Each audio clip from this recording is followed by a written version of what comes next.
Hello, I wanted to make a quick video showing you how to pull a custom report. The first thing you'll want to do is click on Tutoring on the left-hand side. Then you will scroll all the way down to the bottom. Here, you'll reach a table that says All Sessions. The first step to creating a custom report is to go through these first filters on here. So say we only want to find completed sessions. We can also find sessions from a particular student or tutor.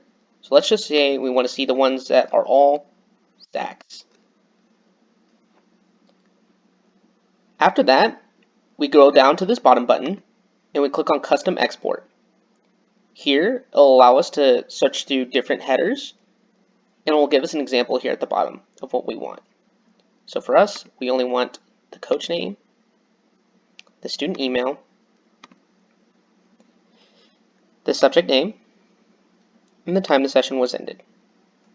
Click on Export and it will print out a CSV file for you.